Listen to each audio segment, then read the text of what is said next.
What's up, guys? Welcome to the Mad Chatter Podcast. It is approximately Too late, apparently. So, fuck.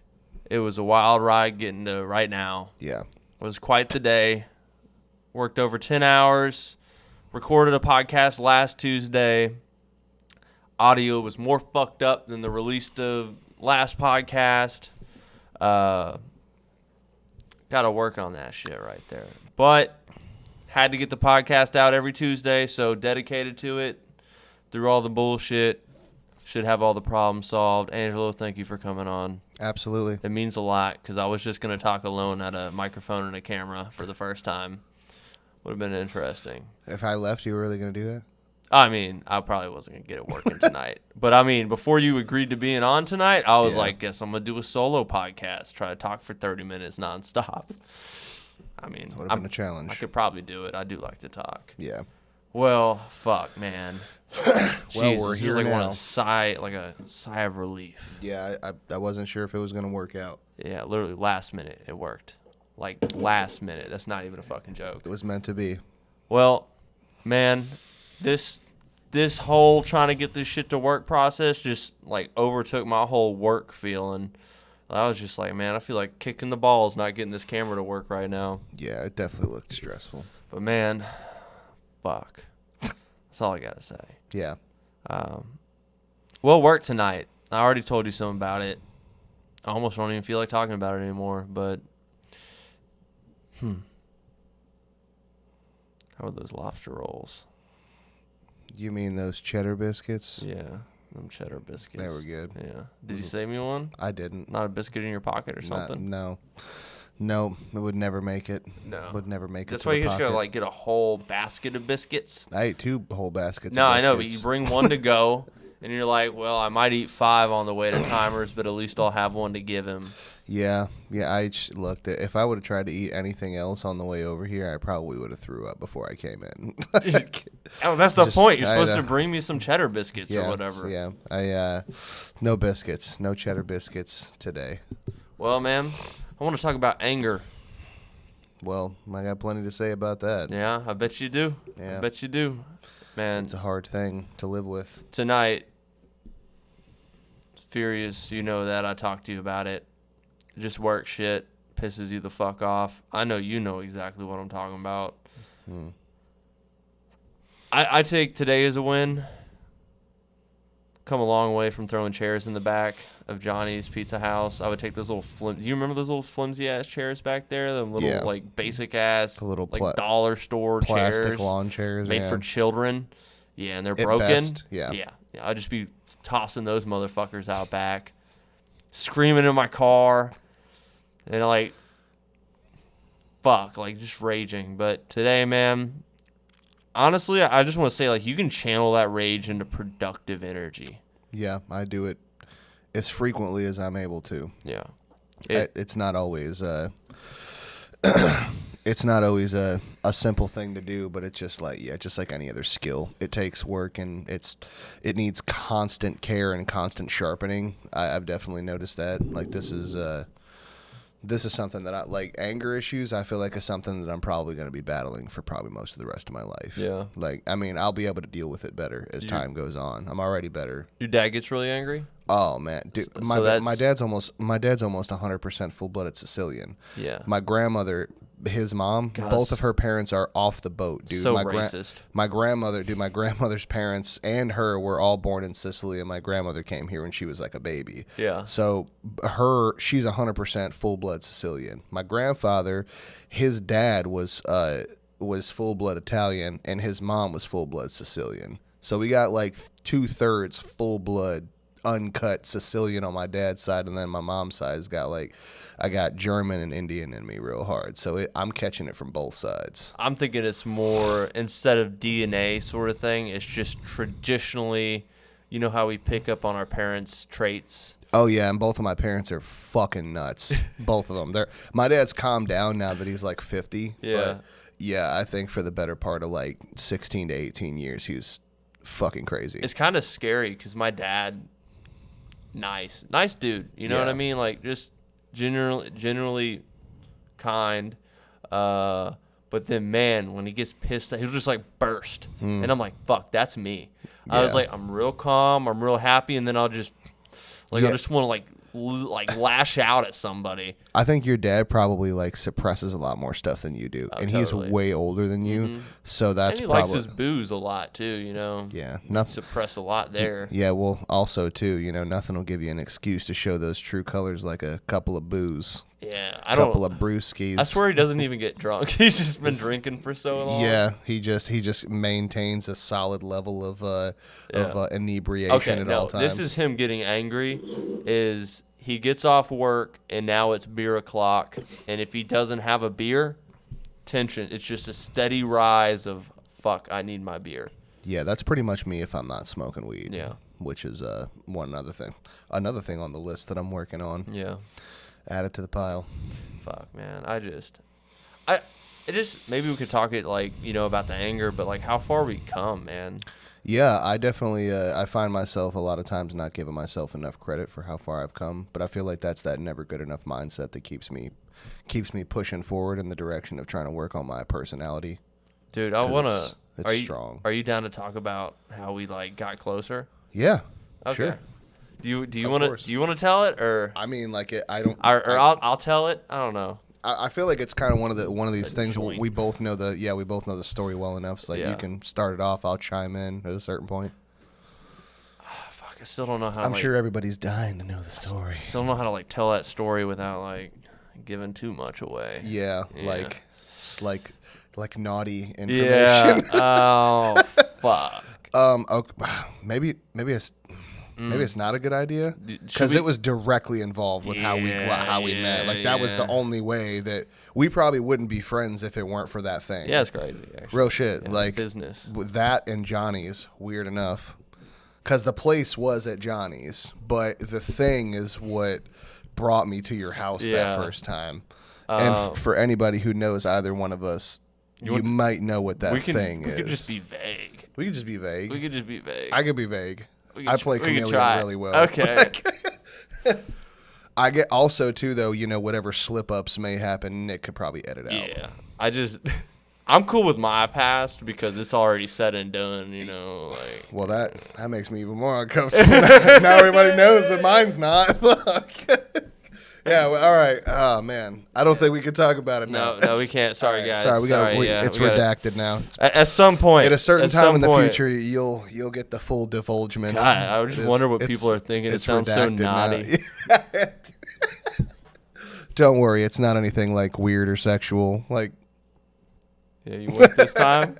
huh? I don't even know if I winked. I said that last time. Well, fuck. Well, oh, man. We got different stories about how we've grown. Yeah, definitely. I mean, yeah, we don't have to talk about exactly like That one. how yeah. we. I met. just love that story of friendship. It's such a unique We can just story. we could start from the point when I was hanging out in your room that night, and we were listening, and you showed me the first Watts wave. Ooh. I feel like that's probably a good start point because that. Oh, you're talking about here at this house? No, at the last. Oh, what at do you the mean last- at the last house? I'm thinking of the that time was that was you- where all the Watts started. Like you showed me the first Watts wave while I was laying on your love seat in the old room at the Oh, old really? house. That was the first one? I was late- Tell me that story because I may have forgotten that one already. So I remember we were smoking. I don't exactly remember what we were smoking, if it was a bong, bowl, blunt, whatever. But we were smoking, and or no, I was smoking because you couldn't smoke at the Yeah. time, I think. Yeah, And drug so court.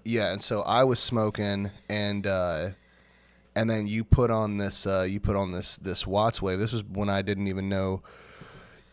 I think you either brought something up to me about Alan Watts, or you mentioned maybe a phrase or something like that. Either way, somehow Alan Watts got brought up, and you were like, "Well, yo, man, check this out right here."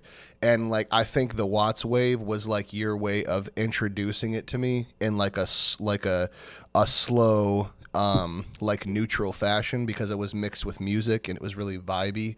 So I think it was maybe maybe a 7 or 10 minute video, and you put it on the big screen, shut all the lights off in the room, and it was a little light show going on with it. So it was the music, listening to the words of Alan Watts with this little light show going on. It was lighting up the whole room, and then like I think at a certain point in that video I had you pause it because he was saying things that was blowing my fucking mind. It's coming back to me now. Just like I was like pause this for a second, and I was like, who is this again? And you were like, Alan Watts, and I was like, wow, it's like this guy is saying some things that I've never heard before, like just things that were just opening up my mind in directions that, like, it's like when you're thirsting for knowledge that you don't know you want yet. Like you're looking for something, but you don't really know what it is you're looking for until you find it. Mm-hmm.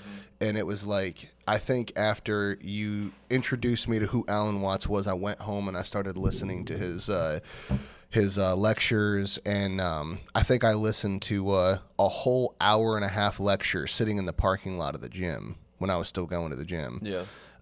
And I went and worked out, and then I sat in the parking lot for like a whole hour listening to one of these things, and then it just started compounding. Like one made me hungry for more. Like I felt like after listening to one of these lectures, mm-hmm. Every time I listened to one, I felt like I got smarter. Yeah. And after listening to some of these things and starting to actually implement these ways of thinking into my life, things just kind of snowballed into becoming a little bit easier, dealing with my emotions, dealing with fear on, meaninglessness or meaningfulness, like just a lot of different stuff that I've struggled with for a long time that nobody really was able to help me put into words. Yeah. And I think a good thing that he does, he tells you things you already know, but you just never thought about. Like, it's pretty obvious. And he says it with such conviction and, like, just not even flair, but he can speak on nuanced topics so well. Like, he understands it so well. Like, that's his reality. That's his fundamental thing. That's speaking. Like, he knows it. And he just tries to convey it through different means, like different ways. He tries to like almost come at it from 5 different angles and then tie it all together. Yeah. And every lecture, that's what he does. Every lecture is a different way of trying to bring you to the same point of view that he's speaking about. Yeah, it's kind of like my brain just stopped working. It's kind of, I don't know, it's kind of like he's able to yeah, my brain just completely stopped working. That's all right. Yeah, no, listening to his lectures, I would say it's kind of like he's like a vocabulary artist. Like, he's got such a vocabulary. He's a painter. Yeah, that he can his metaphors, and that, like, he's got a large vocabulary, intelligence on how to use that vocabulary and a point to be made. Yeah. And he's really, really good at making those points. He's got nothing to sell you. Man, I know. These days, I feel like everybody's got something to sell you, whether it's like a course online or their philosophy. And I mean, we all do. Like, whenever I try to talk to people, I love saying my opinion about stuff because people don't really talk about the things I talk about so much when it comes to philosophy, psychology. These are the things I'm interested in. So I am trying to sell you on this reality shift that I've embarked on. I wouldn't even say embarked on. It's like, God, dude, it's also like kind of like a thing, not so much as buy into me financially as much as it is buy into these ideas. Yeah, buy into this ideology. But to me, it's not an ideology. Like, I talked to Jordan on the podcast, and I told him his lens in which he kind of views the world is he's got a religion lens on, and he didn't like me putting it that way, and I understand, but because when you're religious, it's not a lens, that's your reality, but reality's subjective. You may believe in a different God than I do, or you don't believe in God at all. Regardless, there's a lens in what you're viewing, and yeah, I don't know,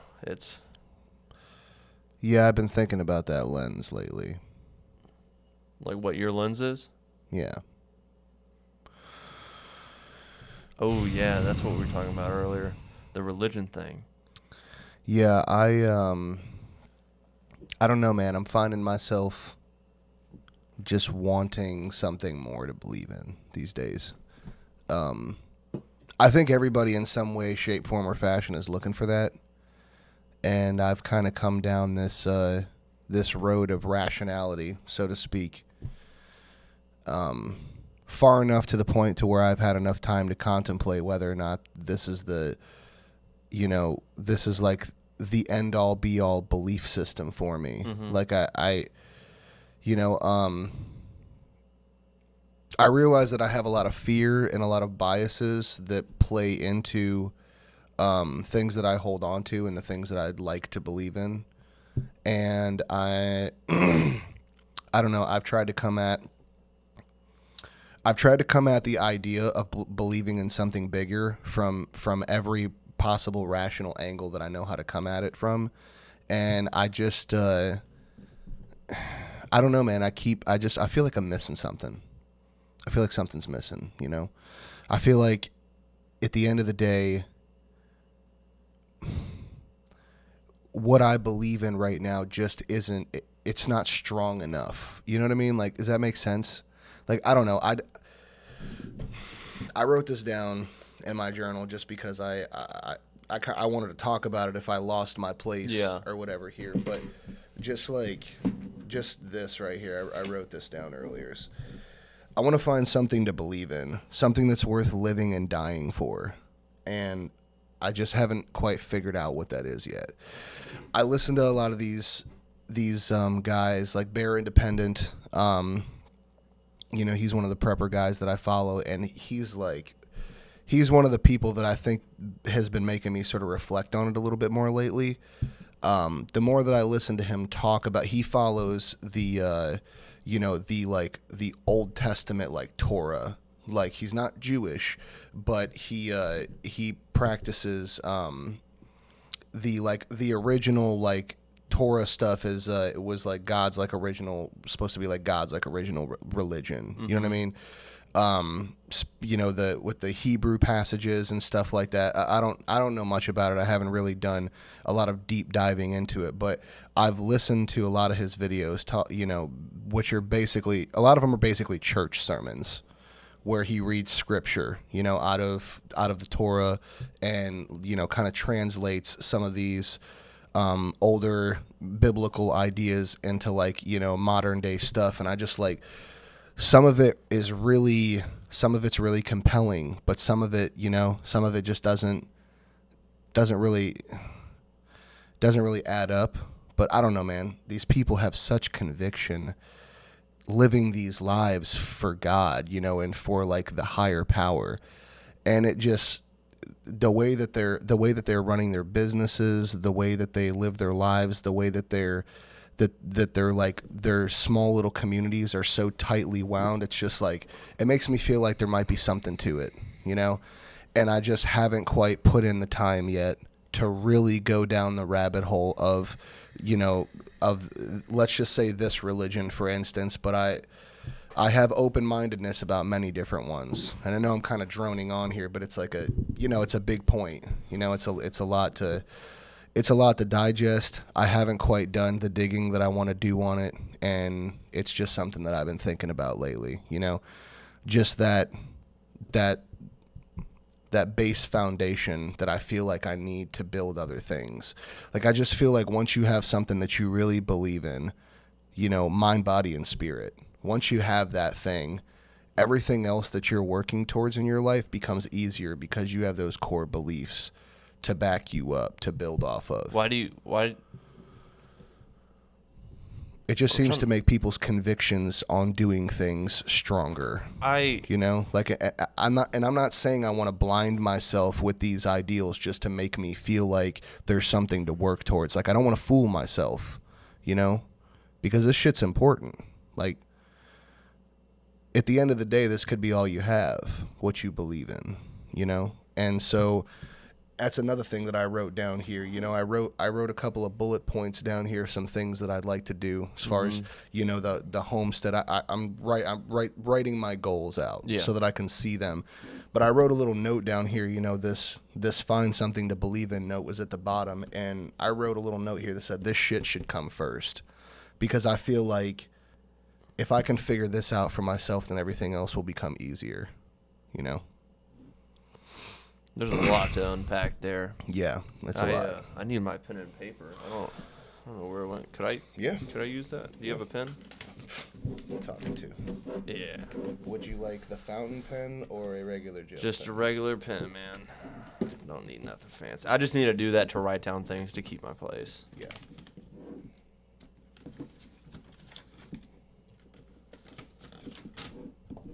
All right. So I see. I normally If you would, need to take a page out, that's Yeah. fine. normally I'd be writing while you're speaking or whatever. Yeah. Here, I'll just take this page out. Can I just rip it? You can. I can actually pull it out for you if you don't. Yeah, that's There fine. you go. Yeah, that's a lot to unpack. Yeah, it's. Because I've really been thinking about it a lot lately, and it's yeah, I guess the first thing it's been weighing on me. the first thing is I don't share this need for belief. Why? I don't know why. There's nothing inside you that compels you to.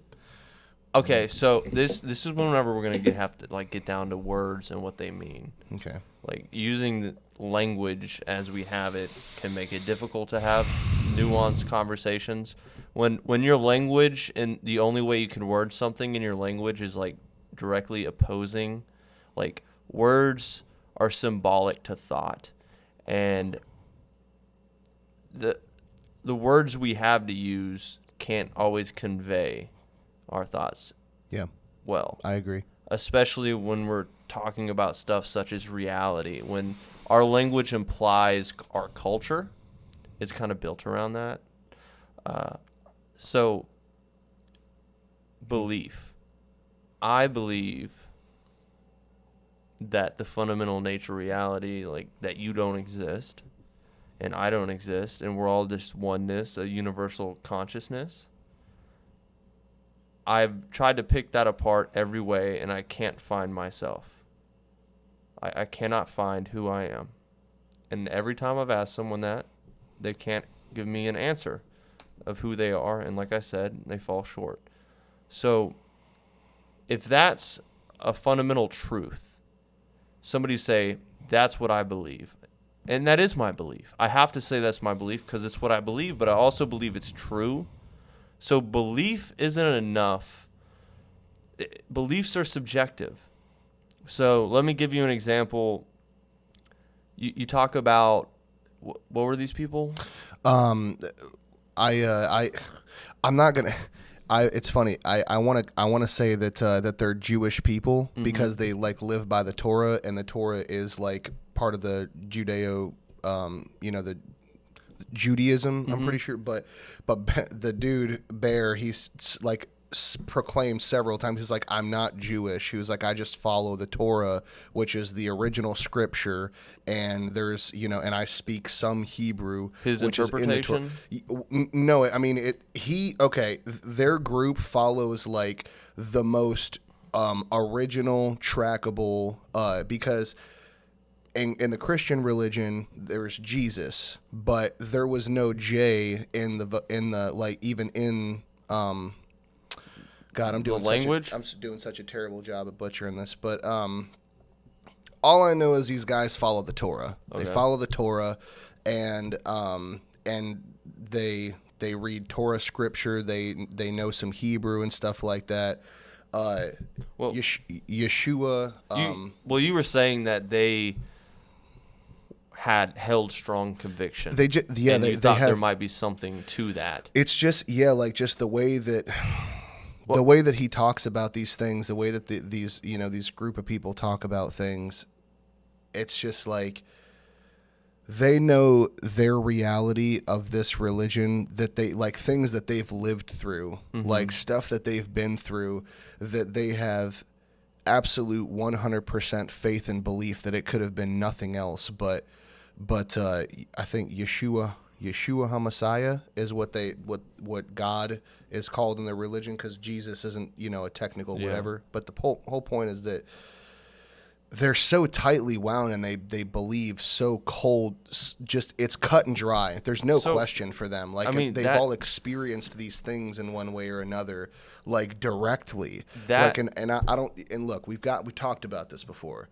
Like, that could be, I don't know, man. It's oh, just, I just, to me, belief alone is not enough to try to convince me of anything. well, I think that's where the whole faith thing comes in. Yeah. Oh, And faith alone is not enough to make me believe anything. Well, yeah, he's talked about it on the channel a bunch of times. Like, you know, bro, if you're waiting for God to come down and shake your hand and like slap you in the face and show you in front of you that he's real, it's not going to happen. Like, he was like, you have to basically confess your sins and like give yourself over to to God, basically. So And that's the only way that you will be able to receive the Holy Spirit, so to speak, which is what compels these people to do all of these insane stuff that they've done. Like, they have, they have this ministry that's like taken off greatly. Several. But yeah, before you get into all that, my point about belief is, let's take Rick, for example, that we work with. That motherfucker has absolute conviction in his beliefs. Yeah. He really does. He thinks everybody that doesn't believe what he believes is crazy. Which is unique, because I've never met somebody like Rick. Because his beliefs are all over the place, and they tie together in ways that would surprise me. They do surprise me. Yeah, I guess I was getting a little bit off track with the whole what it is these people have done versus talking about the meat and potatoes of the topic here, which is belief and conviction. It's like, it just seems like their community is so tightly wound around this stuff, and it fucking works for them, dude. Like, they have thriving businesses. They're able to go out and help people. Like, you know what I mean? And we could just chalk that up to, the resilience and the ability of the average human being when they set their mind to doing good things. We could sit here and we could say, even if religion doesn't exist, it's served many great purposes of helping people and stuff like that. But I mean, religion's also been in the name of war. Like, there's been holy wars fought forever, man. Yeah, there's a strong argument to say that religion has been bad because of all the death and bloodshed. But it can be misinterpreted, which could lead. But misinterpret it. So you have the Word of God that's been passed down, handed down, rewritten, even from, say, the Word of God was written down. You don't understand. Nobody, I'm not going to say nobody, I don't like absolutes, but you would have to understand the context in which the words were written during the time, and it's been rewritten so many times. So even assuming it, and then it's all up to interpretation, everybody reads it and gets it something else. Shouldn't there be a way to read this and if I was God, I would want everybody to get the same impression from my word? Well, I think that's why there's preachers and pastors and stuff like that. And don't get me wrong, I know there's plenty of corrupt ones out there who are just running the church for money, but I'm talking about the actual the actual guys who are heads of religions or pastors or whatever, who really are trying to make a difference, who really do believe that this is going to help people. Oh, absolutely. And who do their absolute utmost to try to spread that, because it's had an immense effect in their life, and they'd like it to have a significant effect in other people's. Like, there's good people out there who are in these religions who really just want to see good and love and prosperity passed on. I don't know. I don't need the belief in a higher power to want to spread love and common good. I'm sorry. The point that I was trying to make, though, was guys like that. I think that's the whole point of those guys, is to do like the deep studying on it, so that they can bring the best translation of the word to people, so that people get like the most accurate overview across the board. Like that would be my idea, for why there are like, pastors and preachers and stuff like that, because not everybody's going to take the time to go through, all of the research and data and figure out, okay, how plausible is all this stuff? How far back can this go? How far back can I research this information to know that this information that I'm giving to these people is the right thing? Like some of those guys, I feel like really get into it.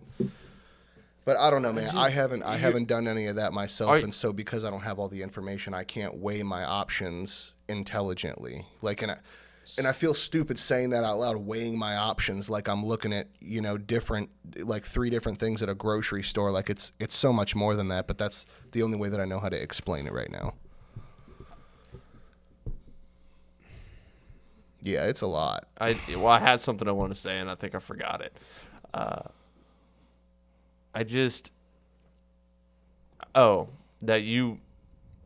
It'd just be easy to be envious of them because right now they have all this security mentally, spiritually. They have the things that you feel like you're lacking, which makes sense that you would look at that and be like, maybe that you're looking for fulfillment. Would that be correct to say? You're looking to be full? Yeah. How could you go through an entire life, not knowing what to believe in and not be empty? How do you do that? And we've been here before. We've had this discussion before, but it's just like with all of the flip-flopping of me changing what I want from my life and having to change my goals due to what I'm willing to do and what I'm, what I'm not willing to do. Like over the past year, I've had to change some of my goals because of things that I'm lacking in. Like I'm not doing enough here, so I feel like maybe I should cut this goal down to be something a little bit different, or I just change goals because maybe for a while this is what I thought I wanted, but what I really want is this. And I just like, I don't know, man. Like I'm pretty set on these goals. Yeah. On I want a piece of land. I want to, build a homestead on that, and I want to try to find a way to get, in deeper touch with this thing that I'm looking for. And I feel like being able to get away from everything and have my own piece of something, even if I don't have any money and I grow my own food and like do my own animals and stuff and live that way until I don't know, man. I just need something different, and I can't find it right now. Like you're talking on 2 levels. You're talking on like the conventional level, and you're talking about on the spiritual level. Yeah, I'm pretty solid on what I want on the conventional level, but I feel like the spiritual thing is. I wish, and this is one of the reasons I started this podcast, to get better at conveying my thoughts and my beliefs. Because if I could convey them to you like I want to,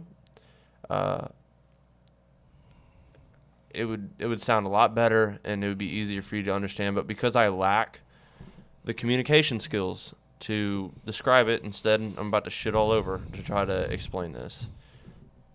You feeling like you're Alan Watts says you're it. Everything you lack, you already have. You don't lack it. I don't feel the longing for belief in religion anymore. I no longer think recently I felt the fear again of like not believing in heaven or hell, or like me being wrong about that. And I honestly believe it's because of my upbringing in society. We live in the Bible Belt, and it was just kind of instilled into us.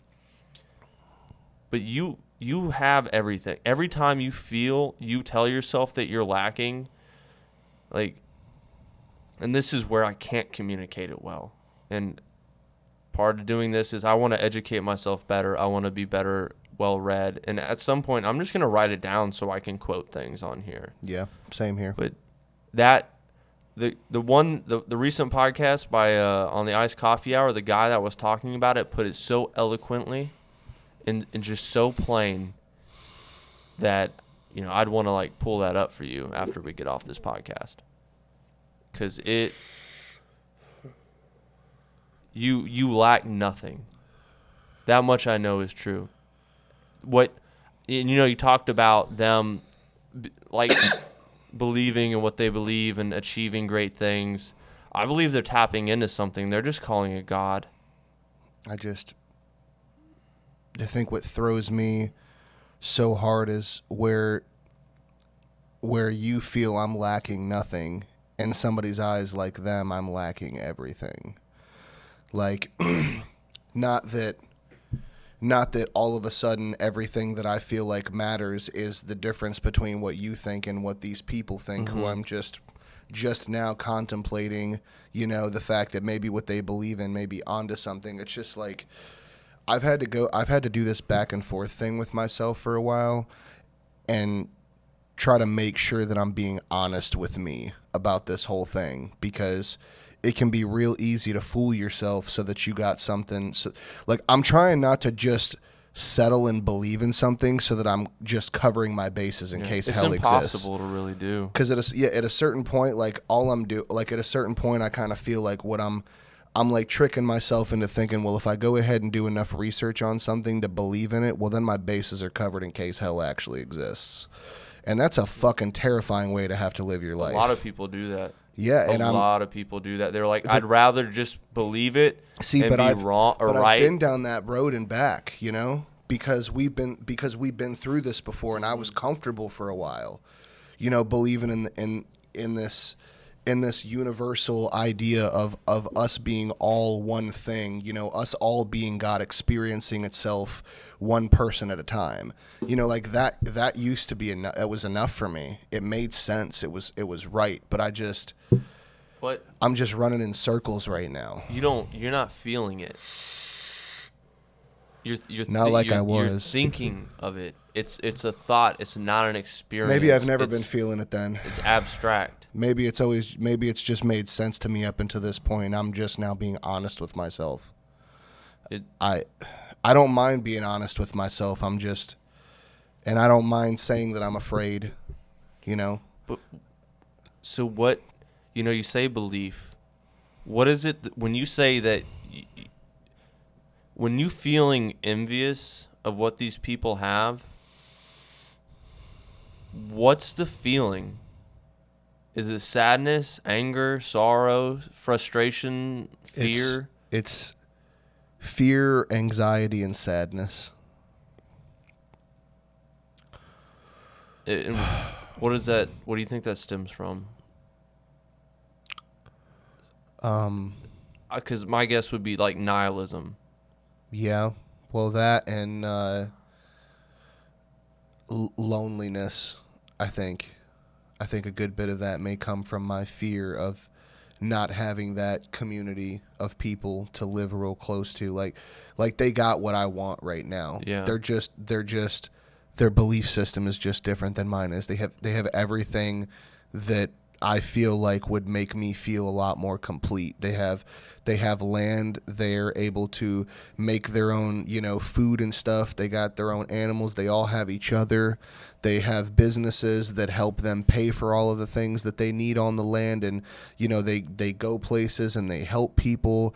They're a tight wound group of people who have the means and the funds to train each other, to be there for each other, and they have Yeshua HaMessiah to keep them all together and to keep everybody on the same page. They help keep each other in check. They love each other. They're there for each other when nobody else in the world would be. And I need that shit. I fucking need that.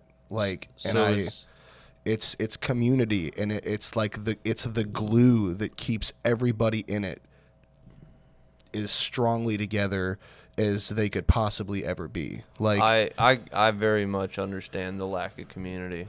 And I'm not just looking for something to blame it on, I'm not sitting here and saying I need to believe in God because I don't have that, they have. It's deeper than that.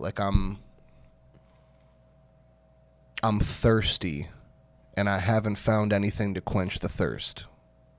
I'm fucking dehydrated. When you say that, there's nothing outside of yourself that can quench that thirst. I wish I believed that right now. I wish I could explain it to you right now. Yeah, 'cause it's real, man.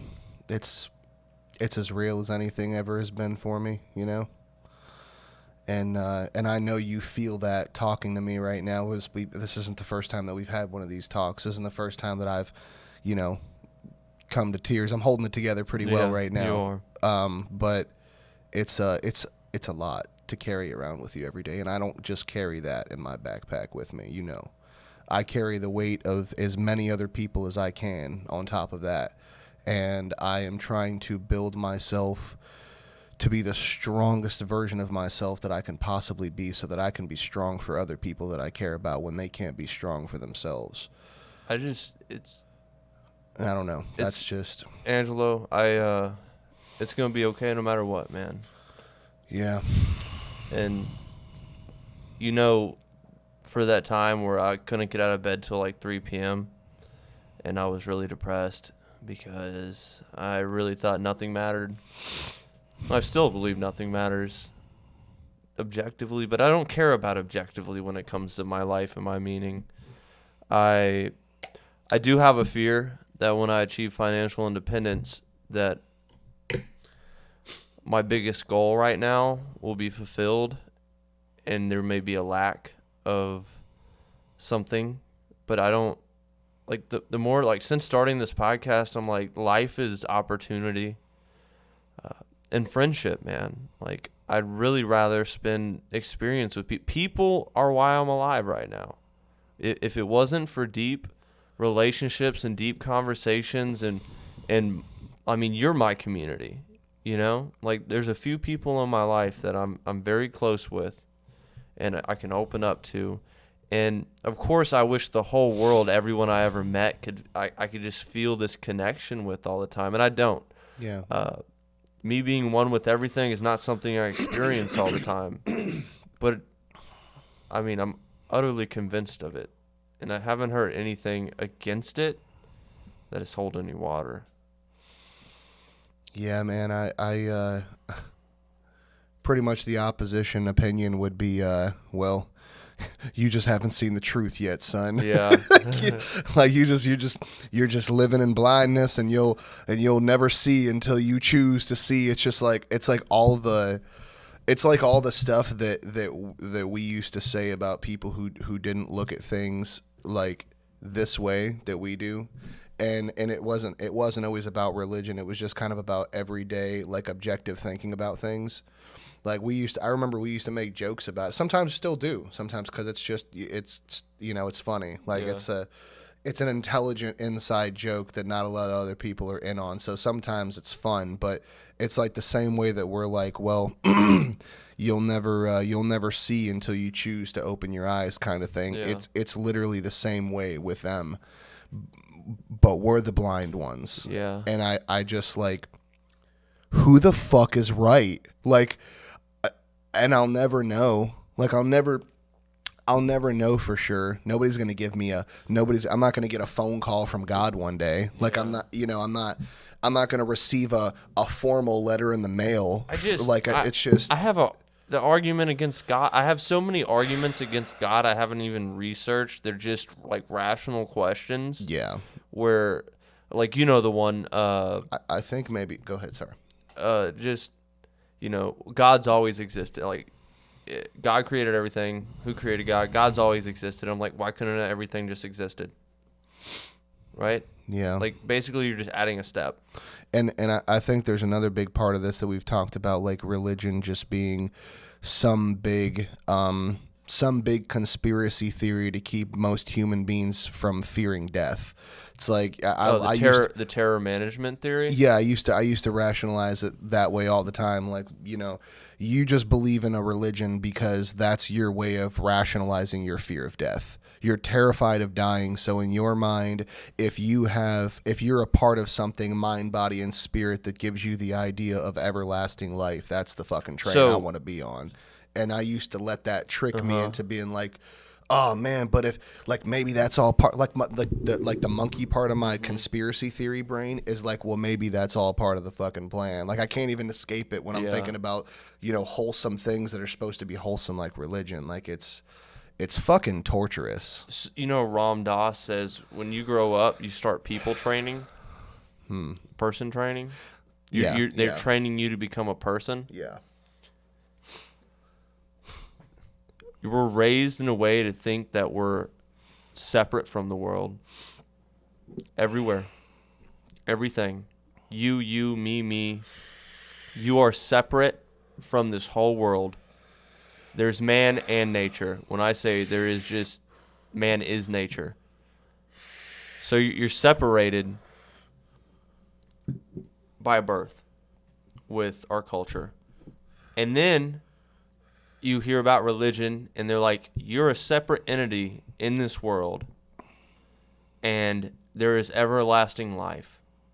And there is a place, everlasting life can be great or it can be terrible. And It all depends on how you live it and who Right. you live it for. right? And when you're raised to believe that you're separate from everything that there is, you're an individual, then the thought of you dying, your ego, your sense of self is terrified, and it will try to preserve itself at all cost. We try to say who we are. This is Kinda- one of the fundamental things that I just don't understand.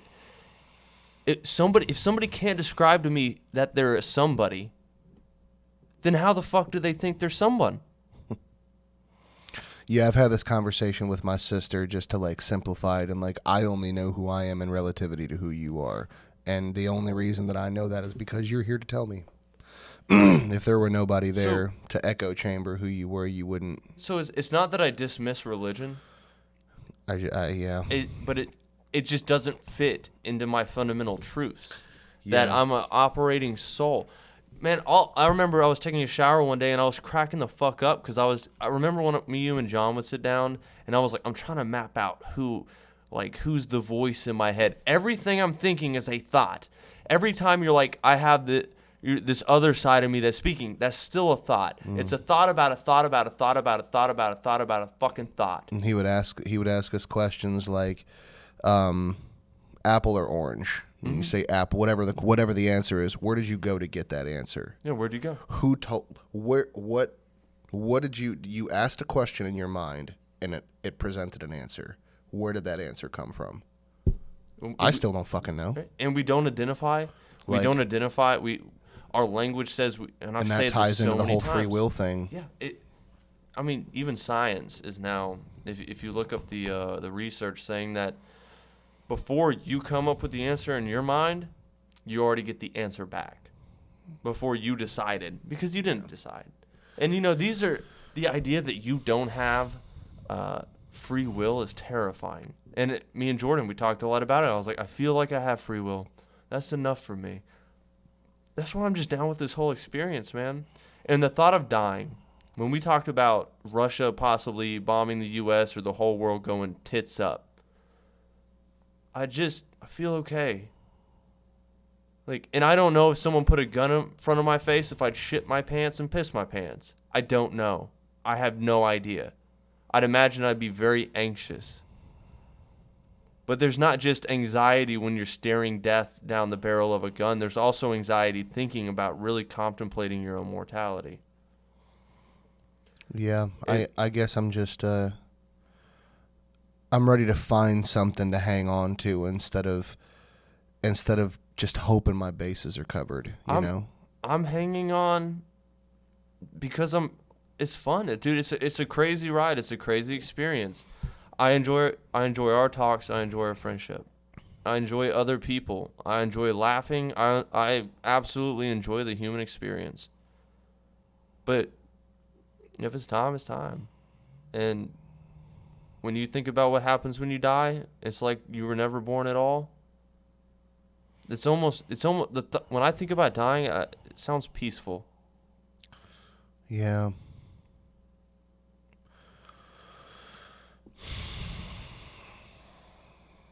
I don't really, I wanted to write down a whole bunch of stuff to come on here and make sure that I stayed on topic and stuff. But the more that I talk about these things, the more that I'm realizing that this is how I become better. This is how I grow, by just coming on here and just being as honest as I know how to be. And usually that comes across the best way. For me, I'm still not sure how I feel about death.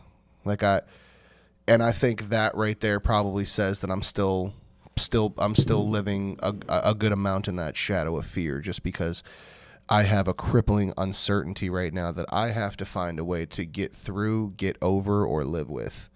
And I'm tired of just living with it. I want to figure something out. And it's just like, I want to do all this research, and I want to learn as much as I can about all these different religions so that I can, have some textbook facts in front of me that I can, weigh my options. But I still feel like even if I do that, it's still not going to be that easy.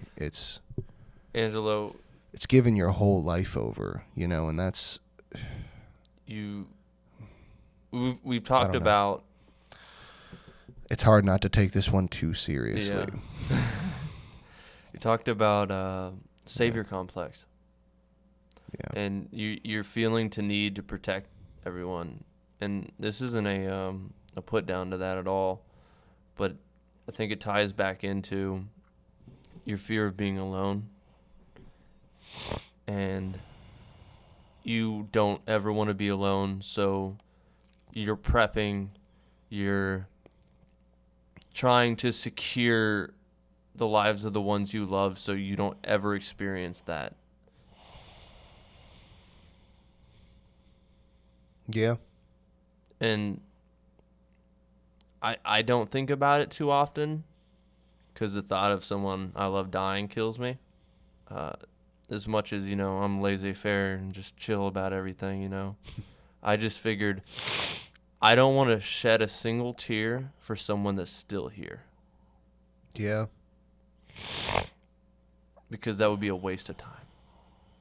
Yeah, I agree. Just enjoy them while you have them, because you never know. Like, we could be gone tomorrow. Yeah. And yeah, I don't know. I definitely could give that a lot more thought.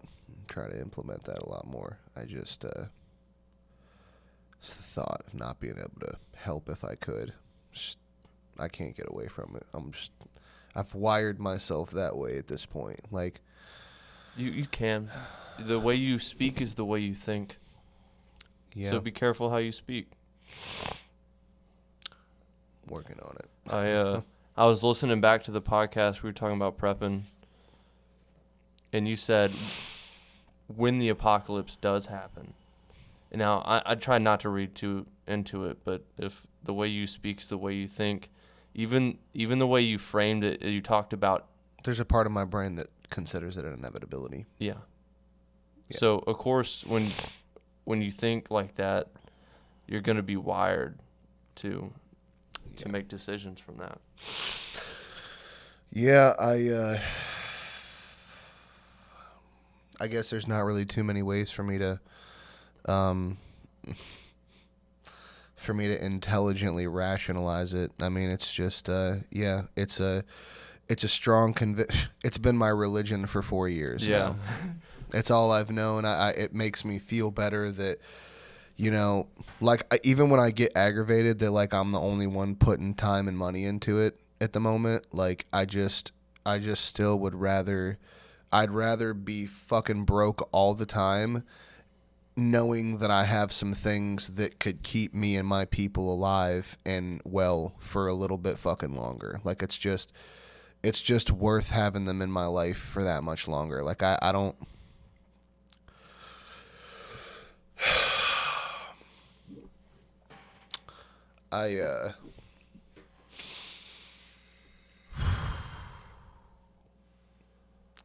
I was thinking about this earlier today,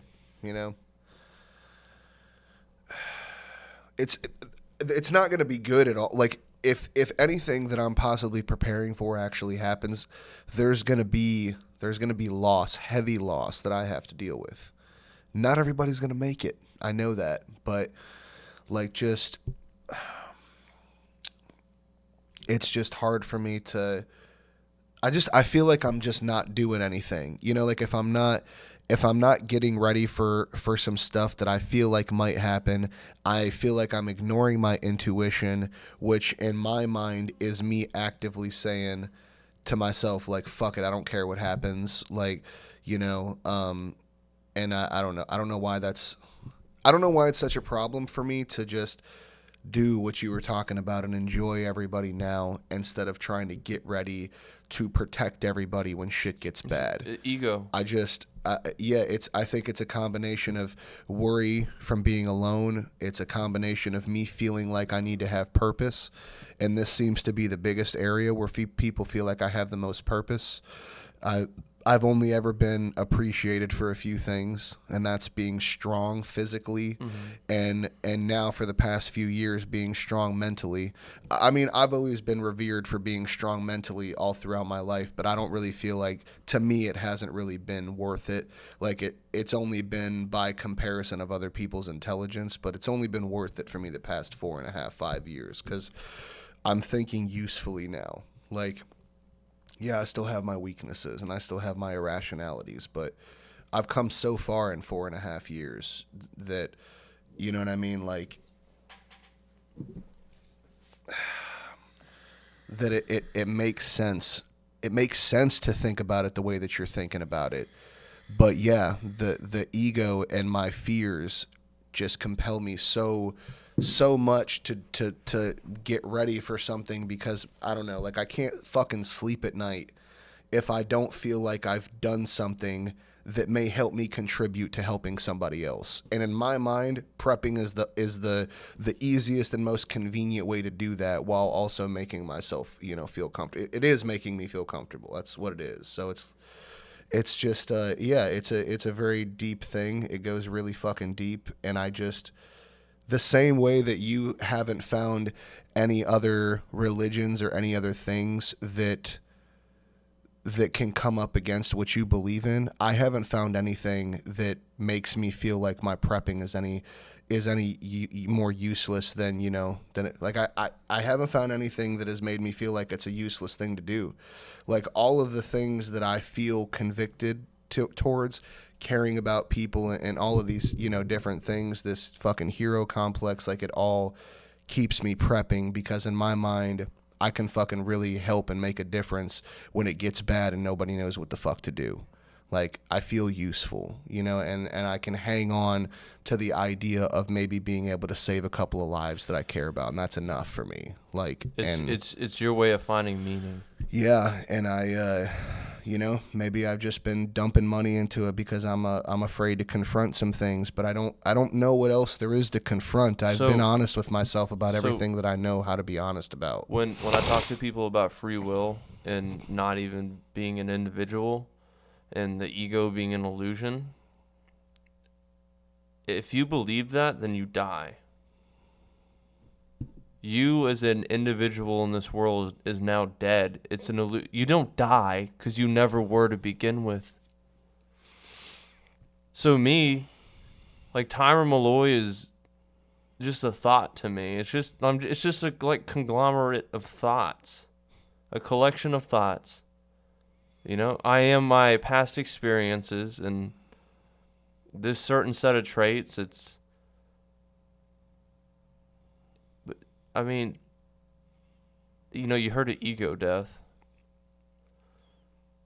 You know, and like you can do heavy psychedelics and then like you'll fight it when the antidote to everything is just to let go. You know? When you fight it, you're miserable. When you let go. For me, when I try to let go, I just feel like I'm ignoring it till it comes back. Well, like letting go isn't a one-off. Yeah, no. I have to let go constantly. I'll get caught back up in my tonight. It's me about being angry and stuff. I wasn't in reality. I was in thoughts. I was in the thoughts of I need to get home to do this podcast. I need to do this. I need to do that. When the truth is, expectations versus reality creates disappointment, anger, and frustration. And I was angry and I was frustrated that I was still somewhere I didn't want to be, instead of accepting what is, that it was my decision to stay there and not just leave work or possibly lose my job. That was my decision. It wasn't even my decision. It just happened. And the only difference is how I react to what happens. Yeah. Observe, don't absorb. I think, I don't know, I guess maybe I'm just at a point in my life to where I still need to do some figuring out and some digging on how to better live with this fear, or how to better conduct myself through the day. I don't know, man. I have this image in my head all the time about having to pick people up off the ground that I care about. And it's so real. Like I'm in it. Like, I was thinking about it earlier today. That's what keeps me prepping. I love you, dude. I love you too, man. Give me a fucking hug.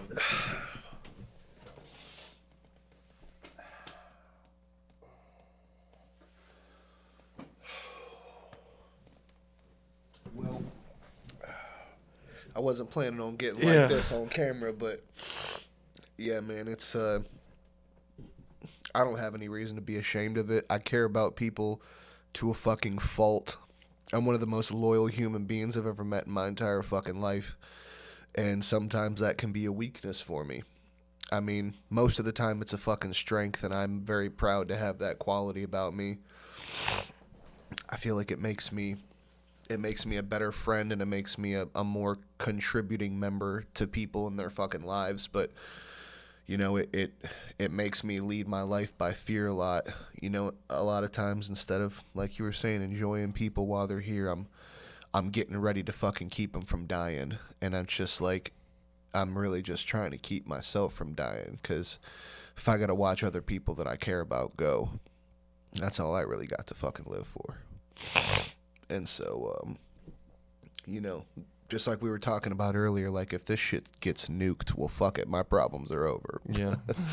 So I'm just really, I'm just trying to be ready to save whoever the fuck I can, so that I can selfishly keep them around me. Like a good person. Yeah. It's just hard. It's hard to get away from it, especially when I'm home by myself and I don't have you sitting across from me whispering sweet nothings into my ear. I'm like having to battle these demons on my own. And I'm just like, fuck it, I gotta get a new sight for the gun. This is the only way. I gotta fix my I gotta get some more freeze-dried food, because it's coming, man. Yeah, it's hard, dude. And like, you know, like that, and so now I think, you know, all of this has kind of brought me to the point to where I'll lower what my money goals were, and like I'm willing to, if I could just get some land and get a fucking place on there, like, I'm willing to suffer for a while to build that up. Yeah. You know, because at that point I could get out of what I'm doing right now, you know, and I could fucking, I just need to be able to like feed myself, make sure that I have like water, and, you know what I'm saying, have like maybe a little side business or something that brings me in some kind of revenue so that I could sustain that. If I can get to that point, I don't mind suffering for a while until I can like build up enough stuff and then save up some money like that. Like, that's a bigger goal to me than saving up money, but I realize that I need the money to get to the goal. But it's just like, whereas it, you know, used to be like I had plans of, you know what I'm saying, making a lot of money and, you know, running the fucking world and doing whatever the fuck we want to do, you know. But like now I have simpler goals, and I feel like just, you know, I've seen broke people do what I'm trying to do. Yeah. So if I have my head on straight enough and can stay on goal for long enough, then I can get that thing quicker than the original goal, Yeah. you know? And so, Well, like, I don't know. It's, plans change, man. yeah. And less is more. Like, the more money I get and the closer I get to achieving my goals, I realize that I'd rather get there faster and have less when I get there. And it's not to say you can't go out and work for more or, like, grow. yeah. But I just have gotten to the point where I don't need a real big house. Like, I just need a comfortable place, and I need to be able to, like, I feel like for me to be a little bit more fulfilled, I just need a place that's relatively comfortable, and I can expand on that. And I just need to be able to sustain myself without like needing all of these, you know, without needing regular grocery stores and you know what I'm saying? Yeah, all that stuff. Well, I think that's another like meaning thing, maybe. You know, maybe that. I feel like I share your sentiment about growing your own food. I feel like I just feel like it's a more wholesome way to live. Centuries of like people just lived feel, better when yeah. they did that shit. Yeah, like, but you know, like I don't know. I'll, I feel like it's gonna help connect me with things better, and I'll, you know, but whatever. I'm about to piss my pants. But I was gonna say this because we could wrap it up. But thank you for being vulnerable, Angelo. Yeah, And absolutely. I think it's really important to say this. Like, don't be afraid to be honest with people. Like, if you have to feel terrified and embarrassed and humble yourself in front of somebody so that you can get out your real feelings about how you truthfully feel things that you believe in, it is so important that you do that. If you're not being 100% transparent with people when you talk about deep stuff like this, you're fucking selling yourself short. I used to be embarrassed about crying in front of people and about getting too emotional and stuff. It's a normal male stigma, but it's fucking stupid. It needs to be broken, and we don't need the shit anymore. We need to be able to communicate with each other fully and 100% honestly. Otherwise, you're never going to find the answers that you're looking for. You're never going to even get close. You know, males statistically higher suicide rate. If you look at the statistic for males, it reflects our culture's values and stigmas and how men should act. Yeah. But yeah, I absolutely believe being vulnerable is a sign of strength. Yeah, and that's why it's so much harder to do than just try to hold it in. So yeah, and I regret none of it. I'm doing what I can to live the most honest version of my life so that I don't have to be fucking apologetic about anything, because I feel like that's the way that it should be. I mean, like, it was a beautiful conversation, Angelo. Yeah, this has definitely been the best one yet, for sure. I wasn't sure. I wasn't sure at the beginning, but I think that's how it always goes. You never know until you get into it. Damn right. Well, Angelo, appreciate it, man. Definitely. Thanks. Thank y'all for coming along on the journey. You know, they can get pretty intimate, and I wouldn't have it any other way. Yeah, there's gonna be more to come. All right. Love you guys. Love you guys. Thanks for tuning in.